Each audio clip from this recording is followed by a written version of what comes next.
Hello RAOT community and welcome to the start of a series that I am now starting.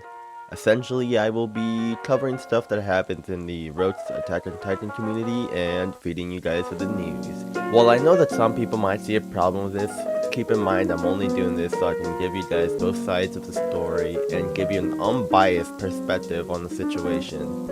I'm yours.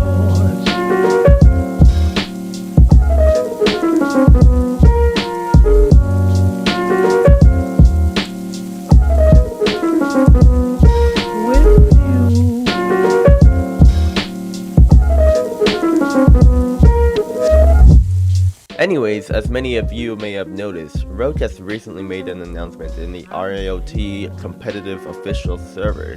While some of you might be confused on why this came to be, I can only really provide the context of the tipping stone that made this come into fruition.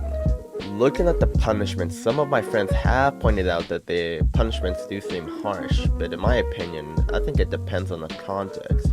But I do definitely think that Roach will have to give us a definition of what toxicity means in this community, as it can be taken the wrong way depending on the person.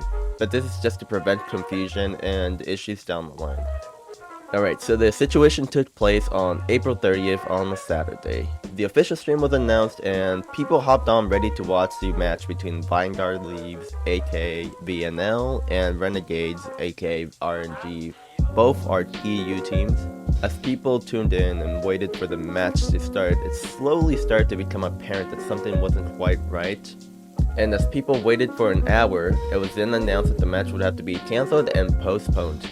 The reason provided by HypeLights was that there was a lack of staff at the time, which prevented the matches from being hosted for VNL and RNG. While this would seem as a reasonable excuse on why the match was postponed, it really didn't sit well with the other players. As Dorita pointed out, it doesn't take more than 2 people to host an event like this.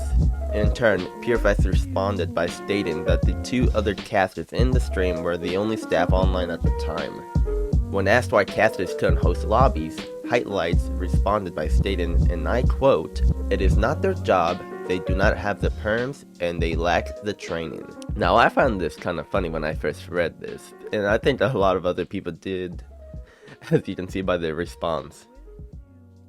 Another reason why the match was postponed for so long was because apparently HypeLights only pinned the host staff 36 minutes after the match was supposed to start.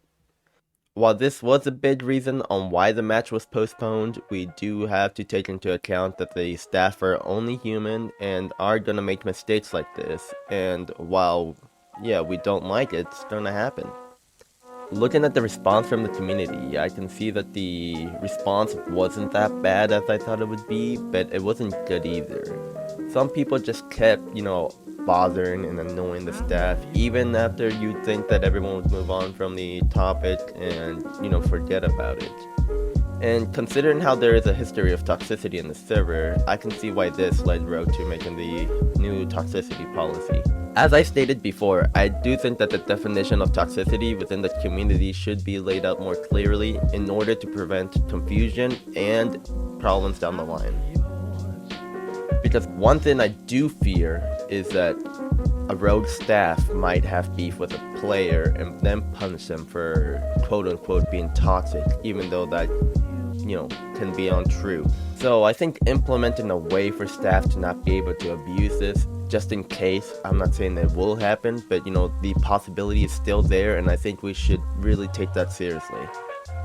I'm saying this especially since staff are active in the community and they do have a history of having, drama with other players in the community. I'm not going to talk about that because it's all water under the bridge, but just so there is the possibility there, and I just don't want any injustice happening.